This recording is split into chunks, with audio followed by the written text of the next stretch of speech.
Wake your ass up. I know you ain't still asleep.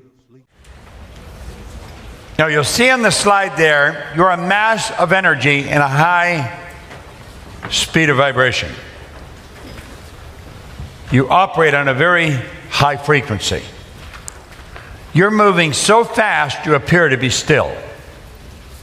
But I'm going to tell you, nothing about you is still. It's moving at a very, very high speed. If we were to photograph your body with Kirlian photography, that's the way you would look. Your body would be a glistening, radiating, gleaming form.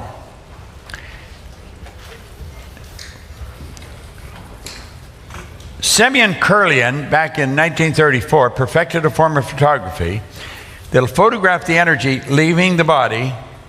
It'll penetrate the camera, penetrate the film.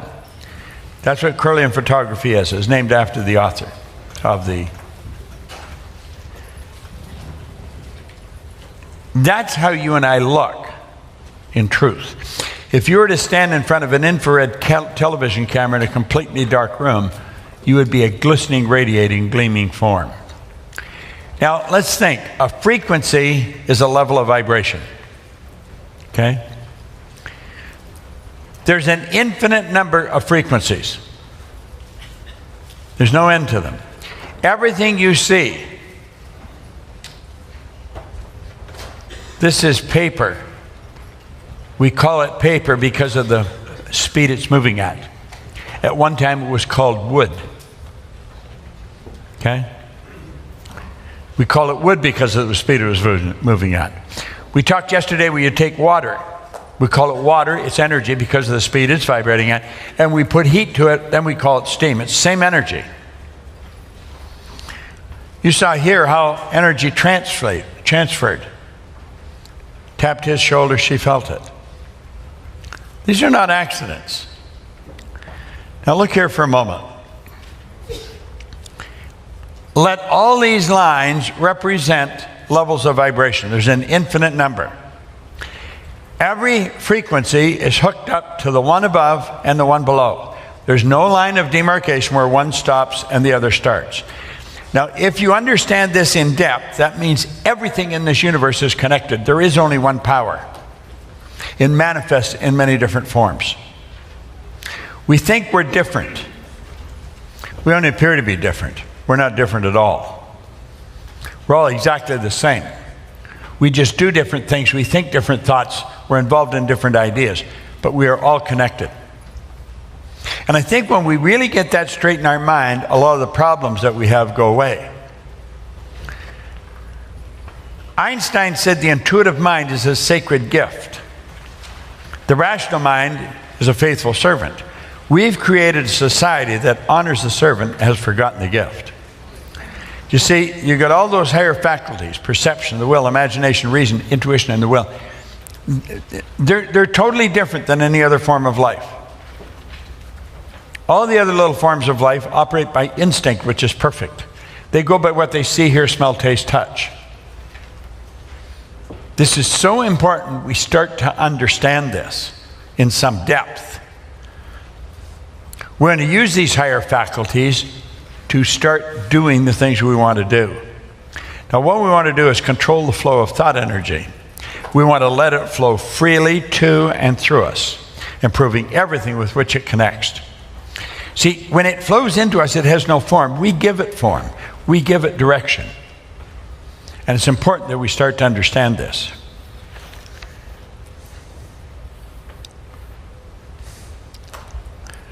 Let's suppose that X represents where you are. That represents you, where you are in your life right now. You have the ability to take a very honest look at your life and see how you got there. Everything that's happened is recorded in your mind. And you can look back and you can see how one thing led to another, which led to another, which led to another. You met this person, you met that person, you moved here, you lived there, you went to work here. And you'll see in your mind how you got to where you are, because you can look back at it. Now, when you go to look ahead, you say, that's where I want to go. This is the dream that comes into your mind, and you quickly get rid of it because you don't know how to get there. When we think of something, when it comes to our mind, let's understand nothing is created or destroyed. We've tuned into something that already is.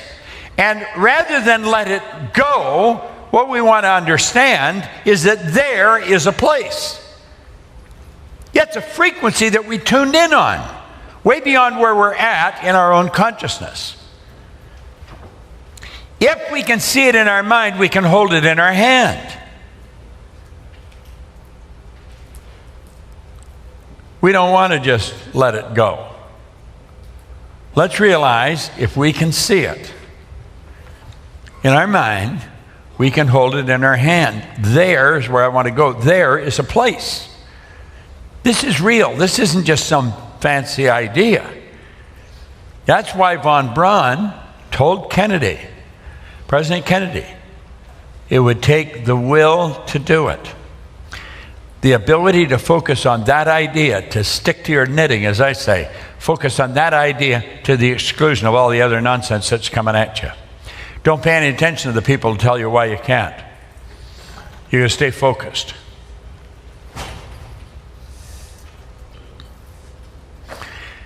The moment your belief matches with any state, you fuse with it.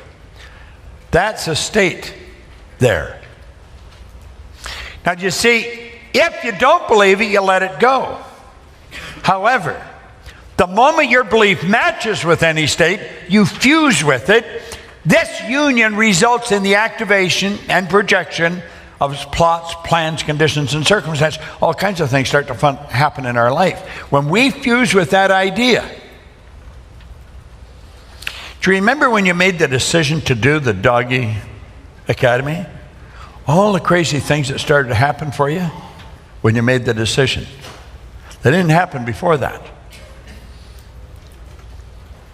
Some of you, to get here, when you made a decision to get here, all kinds of things started to happen. And you're here. We got to start to understand this. The moment your belief matches with any state. Well, how do we start to believe it? Well, we've got to understand that when we see something, it's not just something, it's a place. There is a place. It's a frequency.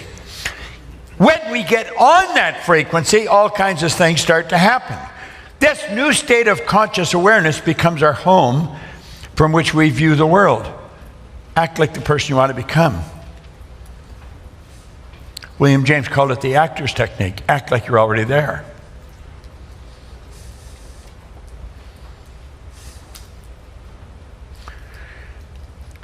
It's your workshop, and if you're observant, you'll see outer reality shaping itself upon the model of your imagination. This is so powerful.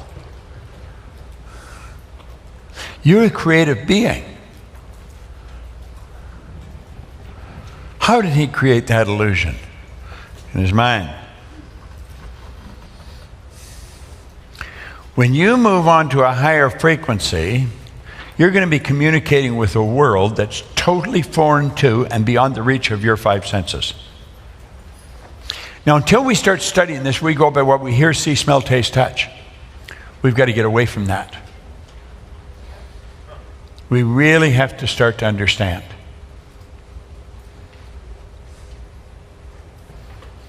When you move on to a higher frequency, that's when you start using your higher faculties.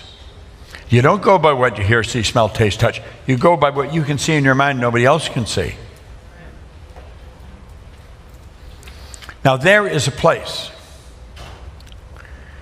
Steve Jobs made it very clear. He said, you cannot connect the dots looking forward. You can only connect them looking backwards. So you have to trust the dots will somehow connect in the future.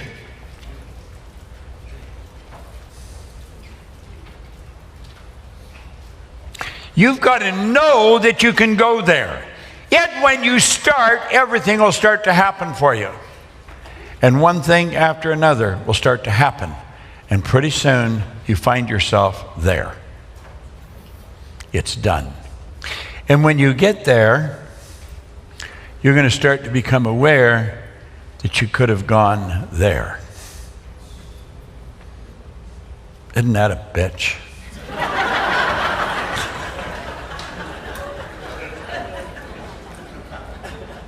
It's interesting, isn't it?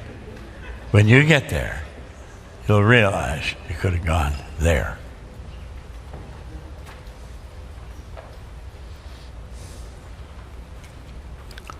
You've got to control the flow of the thought energy. You've got to let it flow freely. You can't entertain a lot of doubt and worry. It won't work. Okay? To move to a considerably higher frequency of thought, you must first consent. It's got to be your decision. Then you've got to adapt to the ideas and feelings this new frequency represents.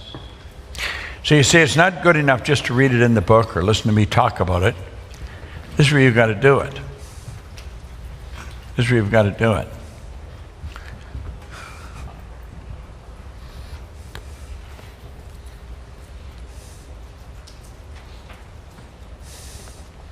Here.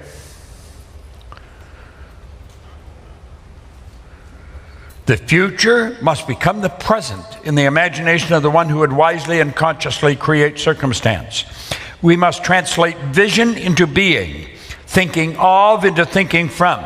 Imagination must center itself upon some state and then view the world from that state. That's what we're talking about here. To move to a higher frequency, you've got to consent. In other words, your decision. I couldn't do it. I couldn't take you there. Only you can go there. Then you have to adapt to the ideas and feelings the new frequency represents. Then you're operating from intuition. You're not operating from what you can see with your eyes because it's not manifest yet. At the suggestion of a move, though, your paradigm is instantly going to put up a royal battle. All hell's going to break loose inside and will continually fight you. You must take conscious control over the paradigm, remove and replace it. You see, when this crazy feeling takes over inside, you've got to understand what is taking over. You've got to understand what's causing you the problem. And you have to take control. You cannot let the paradigm control you. That's where that feeling inside, it starts to create doubt, starts to create fear, all kinds of nonsense. You've got to understand, it's like a person inside that's against you. That's really what it's like. It's like a person that's inside talking to you, and it's against you. It's a program. It's a paradigm. And it talks to your consciousness when you're alone, when you're laying in bed or getting up in the morning, or maybe when you're standing in the shower. And it's telling you why you can't do it. You don't have the money. You don't know how. You're never going to get somebody to believe in this. All those ideas are going to flow into your mind. That's what the paradigm does to you. You can ask yourself, what do you really want to do? Okay? Now, I'm going to ask you to take a few minutes, turn your chair in on the table, and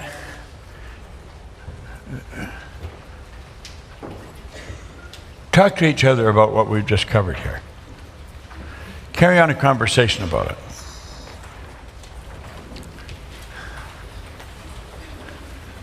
Talk about these frequencies. What did you hear there? Remember we pointed out? You've got to live there. You've got to see the world from there. And you're not using your physical senses. You're using your higher faculties. Okay?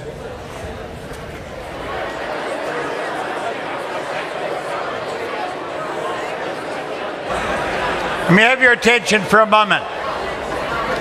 Hello, hello.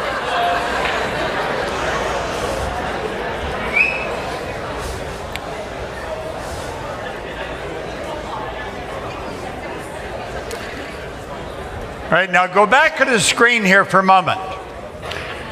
When you go ahead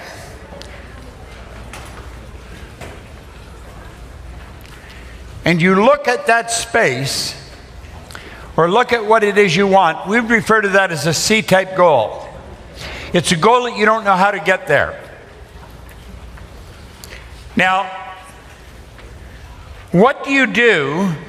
This is what I want you to talk about for the next 10, 15 minutes. I want you to share with the group, what do you do to attempt to keep that C-type goal in your mind as if in present tense with all the nonsense going on around you, with the problems that you're facing, maybe the lack of money, or the loved ones telling you you're crazy, you're wasting your time, get a job. What do you do? That's what I want you to talk about. I want you to talk about strategies that you can follow that will help you maintain the strength and the will to keep going towards that one thing. Now, I've been doing this for a long enough period of time to know that every one of us gets doubts. And start to question whether we can ever do this or not. Because you're going to run into real tough times. If your goal is big enough, the problems are going to be big. And so you got to keep going.